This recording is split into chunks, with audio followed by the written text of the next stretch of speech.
नमस्कार, आरोग्यमंत्री राजेश टोपे बोलतायत, थेट प्रक्षेपण। आणि म्हणून अशी कुठलीही कारण नाही की ज्यामुळे ताबडतोबीनं लॉकडाऊन करावं लागेल। पण हे नक्कीच आहे की मुंबईमध्ये महानगरपालिकेमध्ये 20 लाख लोकांना फाईन केलं मास्क नाही या कारणाने आणि 42 कोटी रुपये यामधून जमा झालेले आहेत। याचा अर्थ एक की आहे की आपण जे निर्बंध घातलेले आहेत त्यामध्ये आपण निश्चित कठोरपणाने ते निर्बंध त्याची अंमलबजावणी करण्याचा प्रयत्न या ठिकाणी करत आहोत। आणि म्हणून मला हे म्हणायचं आहे की सोशल डिस्टन्स आणि मास्क हा महत्त्वाचा आहे। ज्या ठिकाणी अनावश्यक गर्दी आहे ती टाळली पाहिजे हे महत्त्वाचं आहे। आणि म्हणून माननीय मुख्यमंत्री महोदय या सगळ्या बाबतीत निश्चित प्रकारे फार चिंतित आहेत, काळजी घेत आहेत आणि मला असं वाटतं की महानगरपालिकेला अशा पद्धतीच्या फार सक्त सूचना आहेत। म्हणून आज रेल्वेमध्ये सुद्धा कुठलेही असे काही आपण टायमिंग्स केलेले नाही की खूप गर्दी होईल। ह्या सगळ्याच गोष्टींच्या अनुषंगाने मला असं वाटतं की तूर्त लगेच काही सोशल डिस्टन्सिंगचं वातावरण आपल्याला पाहायला मिळत आहे। गृहमंत्री अनिल देशमुख यांच्या बदलण्याची शक्यता दाट इकडे निर्माण झालेली आहे। सचिन वाझे प्रकरण असेल, सुशांत सिंग राजपूत प्रकरण असेल, एकामागोमाग एक सरकारवर आरोप होत आहेत, कुठेतरी गृहमंत्री बदलणार आहेत अशी शक्यता आहे। मला असं वाटतं की कुठल्याही पक्षाचे अध्यक्ष हे सर्व असतात। आमच्यामध्ये आदरणीय शरद पवार साहेब हेच सर्व आहेत आणि त्यामुळे त्यांचा कोणताही निर्णय असेल, कुणाच्याही बद्दलचा असेल तर तोच अंतिम असतो। मला वाटत नाही यात जे काही पवार साहेब ठरवतात ती अंतिम गोष्ट। बैठकीमध्ये मला स्वतःला याबाबतचं कुठलंही सांगण्याचा अधिकार नाही, तो पवार साहेबांचाच आहे, तो पवार साहेबांनीच ठरवतो। महापालिकेमध्ये बैठक झालेली आहे, त्याच्यानंतर नाना पटोले देखील भेटलेले आहेत। सरकारच्या हालचाली अचानकपणे वाढलेल्या आहेत, काय कारण आहेत? सरकार बॅकफूटवर आहे का? मला वाटतं कुठल्याही बॅकफूटवर असण्याचं कारण नाही। सरकार पूर्ण मेजॉरिटीमध्ये आहे, सरकारमध्ये संपूर्ण समन्वय आहे, तिन्ही पक्षांमध्ये समन्वय आहे आणि संपूर्णतः सगळं सुरळीत चाललेलं आहे। जर कुठल्याही मंत्र्यांकडून काहीही छोटी मोठी चूक झाली तर ते पक्षाध्यक्ष निश्चित प्रकारे त्यांना समज देत असतात आणि प्रॉपर समन्वय असतो। मला वाटत नाही कुठलीही पक्षामध्ये आणि सरकारमध्ये अडचणीचा विषय कुठलाही नाही। थँक्यू। एक सेलिब्रिटीला आज क्वारंटाईनचे नियम कारवाई करण्यात आलेली आहे। कोण सेलिब्रिटी आहे? एक कलाकार आहे, सिने कलाकार की ज्यांना क्वारंटाईन सांगितलं होतं पण ते बाहेर गेले। कोण होते ते? खन्ना म्हणून कोणती लेडीज? मला वाटतं कोणी असो, सेलिब्रिटी कोणी असो, सगळ्यांनी सोशल डिस्टन्सिंग आणि मास्कचा नियम पाळायलाच हवा। आरोग्यमंत्री राजेश टोपे यांनी पत्रकारांना उत्तरं दिली, त्यामध्ये पहिला मुद्दा होता तो लॉकडाऊन होऊ शकेल का? तर लॉकडाऊनची परिस्थिती अजूनही उद्भवलेली नाही, पण हेही प्रकर्षानं बघायला मिळालेलं आहे की लोक नियम पाळत नाहीयेत आणि हे अत्यंत चूक आहे। दुसरा महत्त्वाचा विषय जो आज दिवसभर गाजतो आहे तो गृहमंत्री बदलले जाणार असा विषय। त्याविषयी मात्र स्पष्ट केलं टोपे यांनी की हा संपूर्णपणे निर्णय राष्ट्रवादी काँग्रेसचे सर्वेसर्वा अध्यक्ष शरद पवार यांचा आहे आणि शरद पवार जो निर्णय घेतात कुठल्याही मंत्र्याबद्दल पदाबद्दल तो अंतिम निर्णय असतो राष्ट्रवादी काँग्रेसमध्ये। शरद पवार यांच्या प्रमुख उपस्थितीमध्ये यशवंतराव चव्हाण सेंटर इथं राष्ट्रवादी काँग्रेसच्या नेत्यांची बैठक होते आहे। काही वेळात या बैठकीला शरद पवार यासह काही मंत्री नेते उपस्थित राहणार आहेत। दरम्यान जयंत पाटील बोलत आहेत, आपण बघूया जयंत पाटील काय म्हणतात। सुरूच नाही, ते व्यवस्थितपणाने काम करतात, त्यामुळे असा कोणताही प्रस्ताव पक्षासमोर नाही।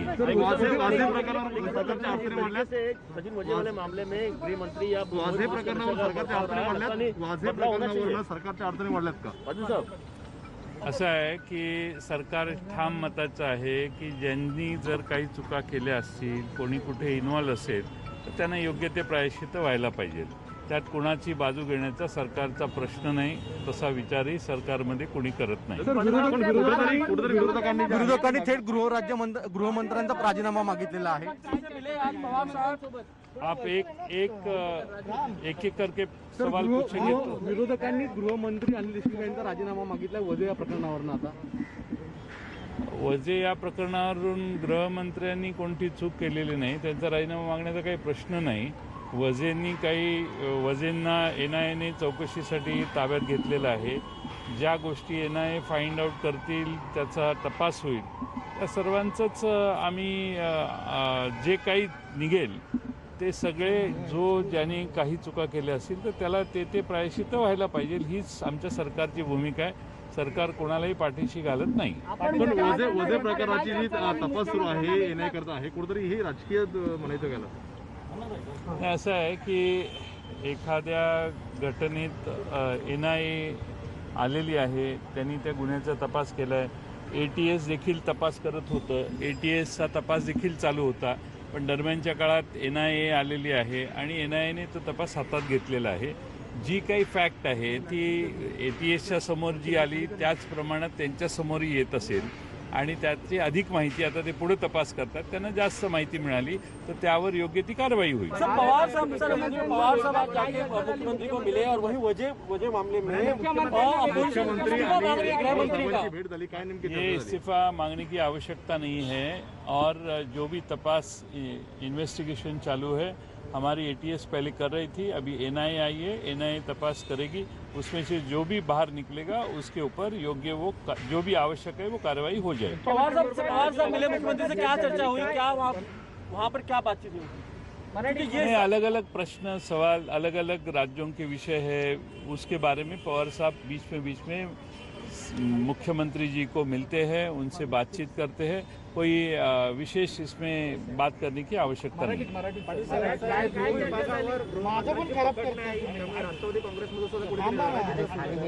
असा कोणताही प्रश्न नाही आहे, कोणत्याही परिस्थितीमध्ये अशी बदल करण्याची आवश्यकता आमच्या समोर आलेली नाही। तुमचं सुद्धा नाव चर्चेत आहे, गृहमंत्री नावं तर अनेकांची येऊ शकतात, त्यामुळं नाव आलं म्हणजे काही होईल असं नाही आणि असे नावं चालवण्याची आवश्यकताही नाही आहे। आमचे गृहमंत्री अनिल देशमुखच राहणार। पण साहेब, आज CM आणि शरद पवारांची नेमकी भेट कशासाठी झाली, मग नेमकं कारण काय होतं?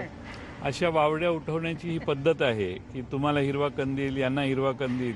मला वाटतं की व्यवस्थितपणानं काम चालू आहे आणि त्या बाबतीत बदल करण्याची आम्हाला आज आवश्यकता वाटत नाही। मुख्यमंत्र्यांच्या भेटीबद्दल काय सांगाल तुम्ही, मराठीत सांगा? वेगवेगळ्या प्रश्नांना पवारसाहेब भेटत असतात, वेगवेगळे राज्याच्या समोरचे काही प्रश्न जे महत्त्वाचे असतात पवारसाहेब येऊन त्यांच्याशी कधी चर्चा करतात। तशीच चर्चा, रुटीनची चर्चा होती, 4-6 दिवसाच्या आधीच ही भेट ठरलेली होती, ती आज झाली। आजच्या बैठकीमध्ये वाजे प्रकरणावरून चर्चा होणार आहे का? कारण ज्या प्रकारे सरकार डॅमेज होताना पाहायला मिळत आहे। आजही पवारसाहेबांनी मंत्री, राज्याचे राष्ट्रवादीचे जे मंत्री आहेत त्यांना देखील 3-4 महिन्यातून पवारसाहेब भेटत असतात, त्याप्रमाणे आजची ही बैठक बोलवण्यात आलेली आहे।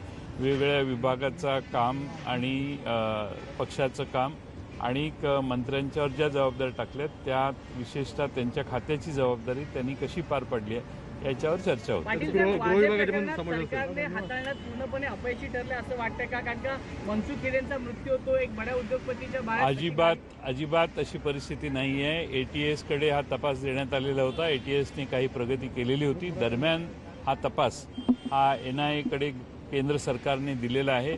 ATS कडे राहिला असता तरी जे फॅक्ट्स पुढे येणार आहेत ते आलेच असते, त्यात कोणताही प्रॉब्लेम नव्हता।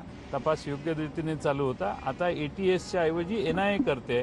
आम्ही कोणत्याही इन्व्हेस्टिगेशन एजन्सीने तपास केल्यावर जर काही सत्य बाहेर आलं तर ते सत्य न दडवता त्यावर योग्य ती कारवाई करणार आहोत। त्यात कोणताही आमच्या मनात कोणाला पाठीमागे घालण्याचा प्रश्न उद्भवत नाही। काँग्रेसची इच्छा आहे का रिशफलची? अशी एक स्वतः नाना पटोलेंनी आता CM यांची भेट घेतली आणि त्यांनी एक तशा स्वरूपाचे संकेत सुद्धा दिले।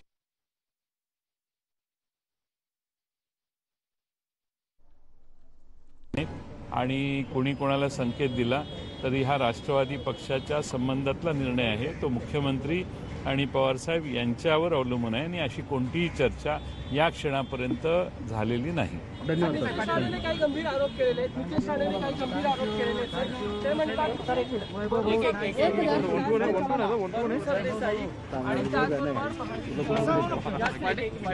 संबंध आहेत।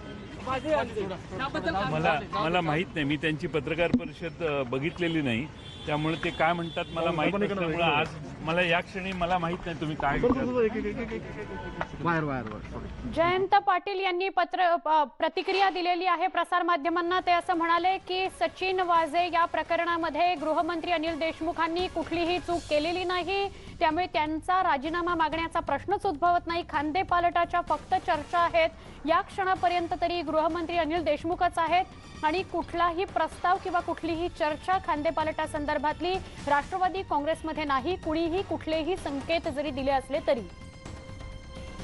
दरम्यान राष्ट्रवादी काँग्रेसचे नेते नवाब मलिक आणि हसन मुश्रीफ या दोघांनी या संदर्भात म्हणजे आजची बैठक असो किंवा खांदेपालट असो या सगळ्या संदर्भात काय प्रतिक्रिया दिली आहे ती आपण पाहणार आहोत. राष्ट्रवादी काँग्रेस पक्षाच्या मंत्र्यांची बैठक दर महिन्यामध्ये कुठेतरी आढावा बैठक होत राहत आहे आणि आज ही 4 वाजता ही बैठक 4 दिवस पूर्वी नियोजित करण्यात आली होती आणि त्या बैठक आज होणार आहे. नेहमीप्रमाणे या बैठकीमध्ये मंत्र्यांचा कामकाजचा आढावा, राजकीय परिस्थिती, संघटनेबाबत चर्चा हे दर महिन्यामध्ये जसं होत राहते त्यासाठी ही बैठक आजची आयोजित करण्यात आलेली आहे.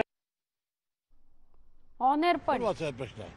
ताबडतोब बदली केली ना तात्काळ ते सगळं आता एकदा सरकारची अडचण झाली या सगळ्या प्रकरणावरून असं वाटत नाही आपल्याला? काय सरकारचा काय संबंध? ज्या पद्धतीने सरकार त्याची पाठराखण करत होते, सरकार असं म्हणत होतं की चौकशी झाली पाहिजे.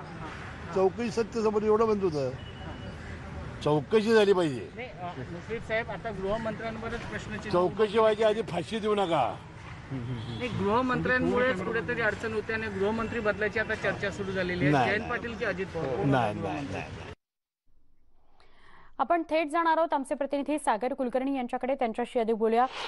सागर, महत्वाची बैठक आहे. शरद पवार सगळ्या मंत्र्यांशी बोलणार आहेत, पण काही प्रतिक्रिया ज्या आपल्यापर्यंत पोहोचल्या मंत्र्यांच्या राष्ट्रवादी काँग्रेसच्या, त्यांचं असं म्हणणं आहे की नियोजित बैठक आहे, साधारणपणे आढावा घेण्यासाठीची ही बैठक असते. पण काय सांगाल या सगळ्याविषयी?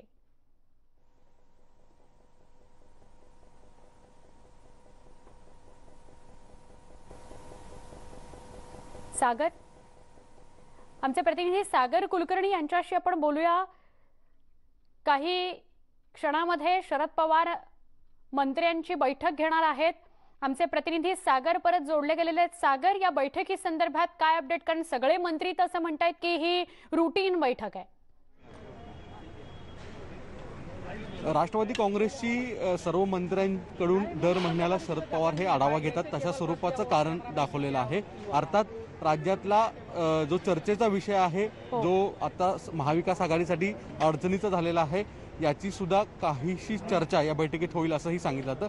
अर्थात राष्ट्रवादी काँग्रेसचे प्रदेशाध्यक्ष जयंत पाटील यांनी साफ स्पष्ट केलेलं आहे की फेरबदल जे आहेत आणि गृहमंत्री अनिल देशमुख यांना बदलण्यात येईल अशी जी चर्चा राजकीय वर्तुळात सुरू आहे ती मात्र त्यांनी फेटाळून लावलेली आहे. दुसऱ्या बाजूला हसन मुश्रीफांचं स्पष्ट मत आहे की मुन्ना यादव हा जो आरोपी आहे तो तत्कालीन गृहमंत्री आणि मुख्यमंत्री देवेंद्र फडणवीस यांच्या कार्यकाळात सर्रास त्याच्यावर गुन्हे होते, पण त्याच्यावर कोणतीही कारवाई मुख्यमंत्री आणि गृहमंत्र्यांवर केली का असा प्रश्न विचारून विरोधकांचीच कोंडी करण्याचा प्रयत्न केला आहे. पण एक सरळ जवळपास दिसते की जो वजे प्रकरण आहे आणि मुंबईचे CP हा जो बदलेल अशी एक जी चर्चा सुरू आहे, यावर काही ना काहीतरी पडसाद आजच्या बैठकीत उमटणार आहेत. कारण की गृह मंत्रालय हे राष्ट्रवादी काँग्रेसकडे आहे आणि जी माहिती समोर येते त्यानुसार, जी काही आपल्याला सूत्रांनी दिलेली इन्फॉर्मेशन आहे त्यानुसार स्वतः शरद पवार सुद्धा पोलीस आयुक्त परमबीर सिंग यांच्या बदलीसाठी आग्रही आहेत. गेले काही दिवस ते स्वतः मुख्यमंत्र्यांना यासाठी भेटू पाहत होते. त्यांच्यापाशी हा विषय त्यांना बोलायचं होतं, पण ही भेट झाली नव्हती. आज ही बैठक झालेली आहे.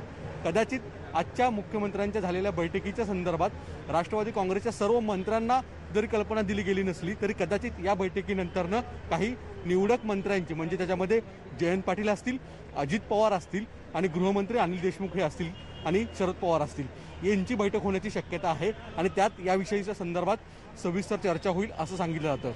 दुसरीकडे राष्ट्रवादी काँग्रेसची या निमित्तानं गेले काही दिवस आधी कोरोनाच्या काळामध्ये सरकार स्थापन झाल्यापासून पक्ष विस्तार आणि यासाठी मोठ्या प्रमाणात मेहनत घेतली जात होती. मंत्र्यांना, पालकमंत्र्यांना आदेश दिले जात होते. पण या आत्ताच्या घडामोडीमुळे सरकार म्हणून, गृह मंत्रालय म्हणून राष्ट्रवादी काँग्रेसची कुठेतरी कोंडी होतीये. या सगळ्या पार्श्वभूमीवर पुढच्या कालावधीमध्ये कशा स्वरूपाचे पावलं उचलायची याची देखील आजच्या बैठकीत चर्चा होईल असं सांगितलं जातं. नक्की. धन्यवाद सागर, आपण ही सविस्तर माहिती दिल्याबद्दल या राष्ट्रवादी काँग्रेसच्या बैठकीसंदर्भातली. राजकीय गोटातून एक महत्त्वाची बातमी आहे. शरद पवारांनी मुख्यमंत्र्यांची भेट घेतल्यानंतर काँग्रेसचे प्रदेशाध्यक्ष नाना पटोले यांनी मुख्यमंत्र्यांची वर्षा निवासस्थानी जाऊन भेट घेतली. मंत्रिमंडळ फेररचनेसंदर्भात सोनिया गांधी, शरद पवार आणि मुख्यमंत्री उद्धव ठाकरे निर्णय घेतील, लवकरच तुम्हाला कळेल, अशी माहिती नाना पटोलेंनी दिली. नाना पटोलेंच्या प्रतिक्रियेनंतरच खरं तर या चर्चांना सुरुवात झाली की कुठेतरी खांदेपालट महाविकास आघाडीमध्ये होईल का, आणि विशेष करून राष्ट्रवादी काँग्रेसमध्ये. एकीकडे शरद पवार, नाना पटोले मुख्यमंत्र्यांची भेट घेतात.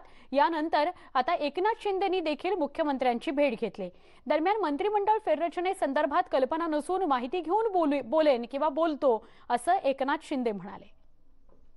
तुम्ही आता जे सांगताय त्याच्यातल्या एकही गोष्टीची कल्पना मला नाही. मला आता मी CM साहेबांकडे माझ्या नगर विकास विभागाच्या संदर्भात काही कामं आहेत त्यासाठी जातोय. त्यामुळे त्यांच्याशी आता बोलल्यानंतर मी सगळं सांगू शकतो तुम्हाला. नाही, पण आज दिवसभरातला घटनाक्रम बघितला. सकाळी पवार साहेबांनी भेट घेतली, त्यानंतर काँग्रेस पवार साहेब महाविकास आघाडीचे मार्गदर्शक आहेत. ते नेहमी मुख्यमंत्री महोदयांच्या बरोबर चर्चा करत असतात. त्याप्रमाणे त्यांची भेट असेल. अटक झाली आहे, वाजेनं अटक झाली, त्याचा NIA तपास करते, ATS तपास करते. त्यामुळे त्याच्यावर मी भाष्य करणं उचित नाही. या सगळ्या घडामोडींसह एक छोटासा ब्रेक, अजून काही बातम्यांसाठी काही क्षणात भेटू. पहा फक्त न्यूज 18 लोकमत. बुलेटिनमध्ये स्वागत. एक अत्यंत महत्त्वाची आघाडीची बातमी. मुख्यमंत्री उद्धव ठाकरे यांच्या सोबत मुंबई गुन्हे सहायुक्त मिलिंद भारंबे यांची बैठक संपलेली आहे. 30 मिनिटं साधारणपणे ही बैठक चालली. गुन्हे सहायुक्त भारंबे भेटायला गेलेले होते मुख्यमंत्री उद्धव ठाकरे यांना. ही बैठक 30 मिनिटं चालली. या दोघांमध्ये अर्धा तास चर्चा झालेली आहे. अर्थातच विषय सगळ्यांना परिचित आहे. आपण या सगळ्या विषयी अधिक जाणून घेण्यासाठी आमचे प्रतिनिधी उदय जाधव यांच्याकडे जाऊया. उदय, आज दिवसभरात लक्षवेधी घडामोडी घडत आहेत आणि वेगवानही घडामोडी घडत आहेत. मुख्यमंत्र्यांच्या भेटीगाठी घ्यायला शरद पवार किंवा राजकीय क्षेत्रातले नेते येतच असतील, पण ही जी महत्त्वाची बैठक झाली सहायुक्तांसंदर्भातली, काय अधिक सांगाल?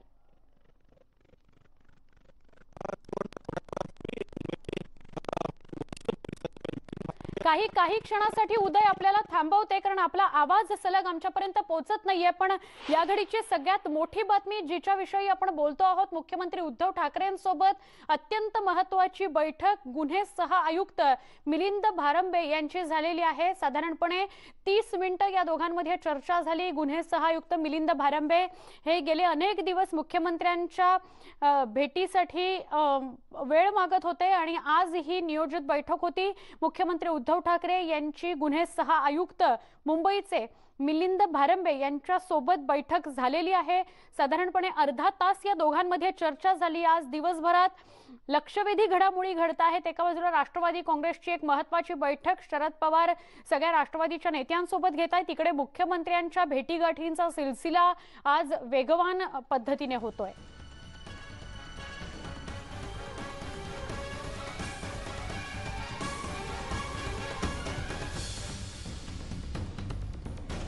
दरम्यान अजून एक महत्त्वाची बातमी येते आहे. ही बातमी आहे सचिन वाझे यांच्या संदर्भातली.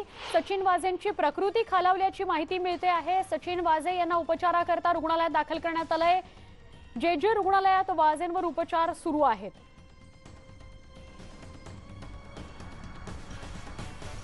ही दृश्य आहे जे रुग्णालयामध्ये सचिन वाझे यांना दाखल केल्याची. त्यांना अस्वस्थ वाटू लागल्याने, बरं वाटत नसल्याने जे रुग्णालयात नेलं गेलंय. आमच्या प्रतिनिधी सुष्मिता भदाणे आपल्या सोबत आहेत. सुष्मिता, जे रुग्णालयामध्ये दाखल करण्यात आलंय सचिन वाझे यांना, काय त्यांच्या तब्येतीविषयी अधिक कळत आहे? आपण जर बघितलं तर काल सुद्धा त्यांच्या छातीमध्ये दुखत असल्याची तक्रार त्यांनी केलेली होती, त्यामुळे त्यांना केएमला नेलं होतं. काल रात्री 1:30 वाजताच्या सुमारास ऑफिसमध्येच त्यांची तपासणी करण्यात आली होती आणि आज ईसीजी करून त्यांना ईसीजी करता त्यांना जे हॉस्पिटलमध्ये आणण्यात आलं होतं. आता सध्या त्यांना आतमध्ये ईसीजी त्यांचा काढला गेला आहे. छातीमध्ये का नेमकं दुखतं याविषयीचा जो सगळा तपास आहे तो डॉक्टरांकडनं होतोय. आणि आपण जर संपूर्ण परिस्थिती बघितली तर वझे यांची प्रकृती खालावते आहे का. आपण जर सुरुवातीचे त्यांना जेव्हा अटक केली होती त्या काळातले व्हिज्युअल्स बघितले तर तेव्हा सुद्धा त्यांना सलाईन लावण्यात आलेली होती. कुठेही त्यांचं वैद्यकीय तपासणीमध्ये त्यांची तब्येत खालावत नाही ना, याचा सुद्धा तपास डॉक्टरांकडनं होणार आहे. साधारण 2 ते 3 तास ही सगळी प्रोसेस त्यांची चालणार आहे. मगाशी जेव्हा त्यांना आतमध्ये आणण्यात आलं तेव्हा जे आपत्कालीन विभाग आहे तिथे त्यांना दाखल करण्यात आलेलं होतं आणि इथले जे हृदयविकार तज्ज्ञ आहेत त्यांच्या मार्फत त्यांच्यावरती उपचार केले जाणार आहेत. धन्यवाद सुष्मिता, माहिती दिल्याबद्दल. जे रुग्णालयाच्या सगळ्या अपडेट विषयी आपल्याला सुष्मिता सांगत होत्या. छातीत दुखू लागलंय सचिन वाझे यांना, त्यामुळे त्यांना रुग्णालयात दाखल करण्यात आलंय. जे मध्ये त्यांना नेलं गेलंय तिथे त्यांचा ईसीजी काढला गेलाय. साधारणपणे 1-2 तास अजून तिथे काही इतर चाचण्या किंवा ऑब्झर्वेशनसाठी त्यांना ठेवलं जाणार आहे असं कळत आहे. पुढच्या बातमीकडे वळतोय. नितेश राणे यांनी शिवसेनेवर शरसंधान साधलेला एक साधा IPI इतकं मोठं पाऊल उचलतो, एक साधा API इतकं मोठं पाऊल उचलतो, त्याची वकिली करण्याकरता स्वतः मुख्यमंत्री उतरतात. सामनाचे संपादक किंवा शिवसेना नेते त्यांची बाजू घेण्याकरता पुढे येतात. ते का असा प्रश्न पडतो. त्याची काही कारणं माझ्याकडे आहेत असं राणे म्हणाले. तर हा जो काही वरुण सरदेसाई आहे ह्याच्या आणि त्या वाझेच्या मधले जे संभाषण आहेत ते महत्वाचं असं मला या निमित्ताने सांगायचं. त्या 150 मध्ये आम्हाला आमचं काही पोचवाल का हे जे काही संभाषण या दोघांमध्ये झालेले आहेत, आमची अशी मागणी असेल की हे संभाषणाबद्दलची माहिती NIA घ्यावी. सचिन वाझे प्रकरणात अत्यंत महत्त्वाची बातमी आहे. कार्मायकल रोडवर सापडलेल्या कारच्या नंबर प्लेट प्रकरणी मोठा खुलासा झालाय. हिरव्या रंगाच्या गाडीची नंबर प्लेट बनवणाऱ्यानं या संदर्भात माहिती दिली आहे. वाझे स्वतः भेटायला आल्याचं त्यानं सांगितलं. 24 ते 27 फेब्रुवारी दरम्यान 2 वेळा क्राईम ब्रांच येऊन गेल्याचं या नंबर प्लेट बनवणाऱ्यानं सांगितलं. सचिन वाझे स्वतः येऊन सगळे रेकॉर्ड्स आणि CCTV फुटेज घेऊन गेले असंही त्यानं सांगितलंय.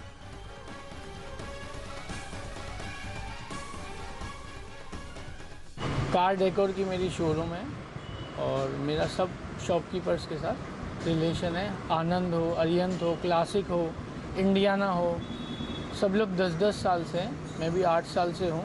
मेरा उनके साथ बिजनेस रिलेशन है. ऐसे मनसुख भाई आप कैसे? बिजनेस रिलेशन है, मैं जानता हूँ उनको. सर वाजी साहब यहाँ पे आके गए, यहाँ पे इंक्वायरी करके गए, आपका रजिस्टर लेके गए? हाँ, फर्स्ट टाइम आए थे वो. कभी आए? तो डेट एग्जैक्ट याद नहीं है, 25 तारीख या 27 कुछ तो डेट पे आए थे. उनकी पूरी टीम आई थी, 5 लोग थे करीबन. तो DVR लेके गए और फिर उसके बाद वहाँ पे मुझे बुलाया गया. सेकेंड डे या थर्ड डे पे मैं वहाँ गया था.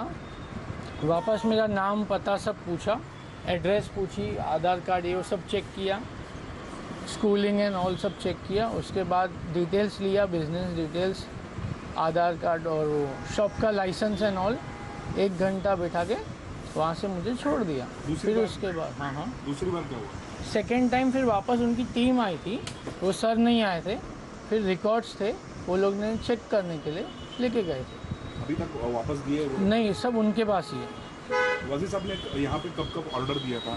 नहीं, कभी ऑर्डर नहीं दिया. मैं उनको जानता भी नहीं हूँ. उस दिन जब फर्स्ट टाइम आए थे तब उन्होंने मुझे अपना नाम बताया था. एक छोटासा ब्रेक घेऊया. अजून काही घडामोडी आहेत ज्याकरता काही क्षणात आपण भेटणार आहोत. पहा फक्त न्यूज 18 लूक.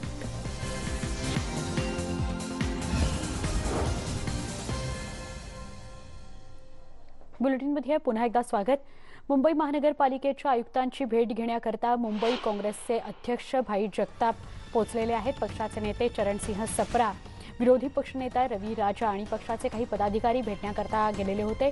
बैठकीसाठी कॉन्फरन्स हॉलमध्ये प्रवेश करताच पालिका आयुक्त इक्बाल सिंह चहल भाई जगताप यांच्यावर भडकले. इथं झालेली गर्दी पाहून आयुक्तांचा पारा चढला आयुक्तांनी सगळ्यांना एक खुर्ची सोडून बसायला सांगितलंय. आयुक्तांनी भाई जगताप यांनाही सामाजिक सोशल डिस्टन्सिंगचं महत्त्व समजावून सांगितलंय. बेपरवाईमुळेच कोरोनाचा धोका वाढत असल्याचं आयुक्तांनी उपस्थितांना सांगितलं. आमच्या प्रतिनिधी प्रणाली कापसे यांच्याकडून अधिक माहिती घेऊया. प्रणाली, एका बाजूला आज मुंबईमध्ये मुख्यमंत्र्यांच्या भेटीगाठींचा सिलसिला सुरू आहे, वेगवान घडामोडी घडत आहेत. दुसरीकडे महापालिकेमध्ये नेमकं काय घडलं? आपण बघितलं की आज भाई जगताप हे त्यांच्या वेगवेगळ्या विषयांना घेऊन त्यांनी आज आयुक्त यांची भेट घेतलेली होती. वेगवेगळ्या विषयांवर चर्चा झाली. मुंबईतल्या विकासाच्या संदर्भात, काही प्रकल्पांच्या संदर्भात चर्चा करण्यासाठी भाई जगताप यांनी दुपारी 1 वाजताची वेळ घेतलेली होती आणि त्याच्यासाठी आयुक्तांच्या कार्यालयाच्या बाजूचं जे केबिन आहे, कॉन्फरन्स हॉल जे आहे, त्या कॉन्फरन्स हॉलमध्ये हे सगळेजण एकत्रित येणार होते. भाई जगताप यांच्याबरोबर पक्षाचे काही नेते आणि पदाधिकारी असे जवळपास 15 ते 20 जण होते. हे सगळे या कॉन्फरन्स हॉलमध्ये एकामेकाच्या बाजूला ज्या खुर्च्या लागून होत्या त्याला बसलेले होते. आयुक्तांनी जशी या सभागृहामध्ये एंट्री घेतली तसेच ते चित्र बघून त्यांचा पारा भडकला आणि त्यांनी सगळ्यांनाच एक खुर्ची सोडून बसायला सांगितलं. बोलताना ते असं सुद्धा म्हणाले की नाशिकमध्ये इतक्या मोठ्या प्रमाणावर कोरोनाच्या रुग्णांची संख्या वाढती आहे आणि त्यात जर आपणही असं बेपरवाईनं वागलो तर मुंबईचं सुद्धा नाशिक व्हायला वेळ लागणार नाही. तेव्हा सगळ्यांनी सोशल डिस्टन्सिंग मेंटेन केलं पाहिजे. इथेच नाही, सगळ्याच ठिकाणी सगळ्यांनी सोशल डिस्टन्स पाळा असं आयुक्तांनी त्यांना सांगितलं आणि उपस्थितांना एक एक खुर्ची सोडून बसायला भाग पाडलं. नक्की प्रणाली, आभार ही माहिती दिल्याबद्दल. खरं तर जर राज्यकर्ते किंवा स्थानिक प्रशासनामधली लोक जर नियम पाळणार नसतील तर आपण कुठल्या प्रकारचं उदाहरण सामान्यांसमोर देणार? आणि मुंबई खरं तर आर्थिक राजधानी आहे, त्यामुळे मुंबई पुन्हा ठप्प होऊन चालणार नाही. त्यामुळे प्रत्येकाने, अगदी सेलिब्रिटी, नेते, राजकारणी सगळ्यांनीच काळजी घेण्याची गरज आहे आणि तितकीच सर्वसामान्यांची पण जबाबदारी आहे. सोशल डिस्टन्सिंग पाळणं, मास्क वापरणं आणि सॅनिटायझरचा सतत वापर करत राहणं. दरम्यान राज्यात परत लॉकडाऊन होणार नसल्याची माहिती आरोग्यमंत्री राजेश टोपे यांनी दिली. राज्यात रुग्णसंख्या वाढतीये, त्यामुळे चिंता आहे. राज्यातील नागरिकांनी म्हणून काळजी घेण्याची गरज आहे, असं आरोग्यमंत्री टोपे यांनी स्पष्ट केलंय. 75% नागरिक लक्षणं नसलेले असल्याची माहिती सुद्धा त्यांनी यावेळी दिली. राज्यात बेड उपलब्ध आहेत. 1.25 लाख लोकांना रोज लस दिली जाते. महाराष्ट्र राज्य लसीकरणामध्ये अग्रेसर आहे, अशी ही माहिती आरोग्यमंत्री राजेश टोपे यांनी दिली. आपल्याला माननीय मुख्यमंत्री महोदयांनी सुद्धा वारंवार त्यांच्या VC मध्ये सांगितलेलं आहे की कुठल्याही परिस्थितीत आपण राज्य शासनाला सहकार्य करा आणि स्वयंशिस्त पाळा. परंतु बऱ्याच ठिकाणी हे होताना दिसत नाही, म्हणूनच काही कठोर उपाययोजना कराव्या लागत आहेत, फाईन्स करावे लागत आहेत आणि काही ठिकाणी आपल्याला कंट्रोल करण्यासाठी मग नाईट कर्फ्यू असेल, काही ठिकाणी छोटा म्हणजे खूपच जास्त संख्या वाढलेली असेल तर त्या ठिकाणी लॉकडाऊन असेल. पण लॉकडाऊन हा काही पर्याय नाही आणि म्हणून आम्ही लॉकडाऊन हा करणारच नाहीयेत. बातमी नागपुरातून. नागपूरच्या धंतोली भागात अवघी 16 कुटुंब राहणाऱ्या LIC कर्मचारी वसाहतीत 29 कोरोना रुग्ण आढळले, त्यामुळे एकच खळबळ उडाली आहे. यामुळे नागपूर महानगरपालिकेनं या वसाहतीलाच प्रतिबंधित क्षेत्र म्हणून घोषित केलंय. इथल्या परिस्थितीचा आढावा घेतला आमचे नागपूरचे प्रतिनिधी तुषार कोहळे यांनी. नागपूरच्या LIC कर्मचाऱ्यांच्या वसाहतीमध्ये जो नवीन हॉटस्पॉट तयार झालेला आहे ती हीच इमारत आपण बघू शकतो की या इमारतीमध्ये साधारण 16 कुटुंबे राहतात आणि साधारण 50-55 लोकसंख्येची ही छोटीशी वसाहत आहे. या वसाहतीमध्ये आतापर्यंत 29 लोक ही कोरोना पॉझिटिव्ह सापडलेले आहे. त्यामुळे या सर्व भागाला प्रतिबंधित क्षेत्र म्हणून पालिकेने घोषित केलेलं आपण बघू शकतो की इथे या टिनाच्या माध्यमातून बॅरिकेडिंग करण्यात आलेलं आहे. पूर्णपणे हा रस्ता बंद करण्यात आलेला आहे आणि इथे नोटीस देखील लावण्यात आलेली आहे. नागपूर महानगरपालिकेचं जे कोविड प्रतिबंधित क्षेत्राचा एक बोर्ड देखील लावण्यात आलेला आहे. महत्त्वाचा विषय आहे की साधारण 16 कुटुंबे आहे, अत्यंत छोटी अशी वसाहत आहे. असं असताना देखील 29 रुग्ण इथं आढळले. त्यामुळे एक मोठं केंद्र इथे पुढे आलेलं आहे. त्यामुळे नागपूर महानगरपालिकेने याला प्रतिबंधित क्षेत्र म्हणून घोषित केलेलं आहे. या संपूर्ण वसाहतीतल्या सर्व लोकांची कोरोना टेस्ट करण्यात आलेली आहे. सध्या इथे जे एकूण रुग्ण आहे त्यामध्ये 6 रुग्ण हे होम आयसोलेशन आहे आणि इतर रुग्णांना वेगवेगळ्या केंद्रावर पाठवण्यात आलेलं आहे. या संपूर्ण परिसरामध्ये इतर लोकांना येण्यासाठी पूर्णपणे बंदी ठेवण्यात आलेली आहे. व्हिडिओ जर्नलिस्ट प्रशांत मोहितेसह तुषार कोळे, न्यूज 18 लोकमत, नागपूर. एक छोटासा ब्रेक, लगेच भेटूया. पहा फक्त न्यूज 18 लोकमत.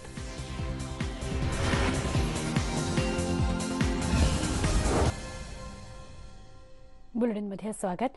मराठा आरक्षणासंदर्भात प्रत्येक वेळी नवीकरण दिली जात आहेत, त्यामुळे उशीर होत असून ही शेवटची सुनावणी व्हावी अशी मागणी खासदार संभाजीराजे छत्रपती यांनी केली आहे. राज्यसभेमध्ये जे घडलं त्याचं शपथपत्र सुप्रीम कोर्टात देण्याची मागणी देखील त्यांनी यावेळी केली. राज्याने राज्याची भूमिका मांडायला पाहिजे. उदाहरण, आपल्याला जे सामाजिक मागास हे सिद्ध केलेले हे इंदिरा साहनीच्या केसमध्ये सुद्धा क्लिअर आहे की आपल्याला अपवादात्मक परिस्थिती असले तर आपल्याला 50% वर आरक्षण मिळू शकते. तर ही अपवादात्मक परिस्थिती काय आहे हे त्यांनी नेमकं सांगणं गरजेचं. ही राज्याची भूमिका आहे. त्याच पाठोपाठ सेंट्रलची भूमिका काय आहे की आपण 102च्या दुरुस्तीची घटनेची दुरुस्ती झालेली आहे, त्यामध्ये राज्याचे अधिकार हे आपण काढून घेतले नाहीत. ह्याचं प्रतिज्ञापत्र हे सेंट्रल गव्हर्नमेंटनी सर्वोच्च न्यायालयामध्ये द्यायचे. हे दोन विषय पुढे आले की विषय क्लोजच होतात. अमरावती जिल्ह्यामध्ये अल्पवयीन मुलीवर अतिप्रसंग होत असल्याचं पुन्हा एकदा उघड झाले. जिल्ह्यातील शिरसगाव या ठिकाणी शिरसगाव कसबा पोलीस स्टेशन अंतर्गत एका अल्पवयीन मुलीवर नराधमानं अतिप्रसंग केल्याची धक्कादायक घटना, संतापजनक घटना घडली आहे. पीडितेच्या आईनं दिलेल्या तक्रारीवरून हे प्रकरण समोर आलं.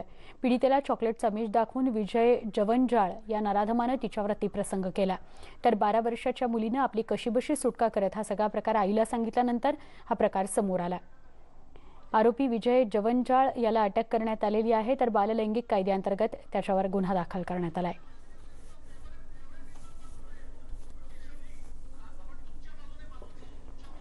लॉकडाऊनच्या काळामध्ये अनेकांच्या नोकऱ्या गेल्या आणि त्यानंतर अनेकांनी काही ना काही नवनवे पर्याय शोधले.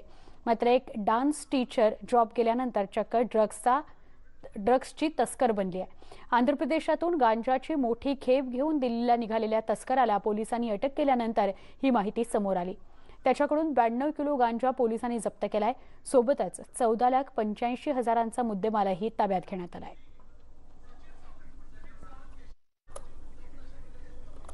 या सगळ्या घडामोडींसह बुलेटिनमध्ये इथेच थांबतोय. ताज्या बातम्यांसाठी पहा फक्त न्यूज 18 लोकमत.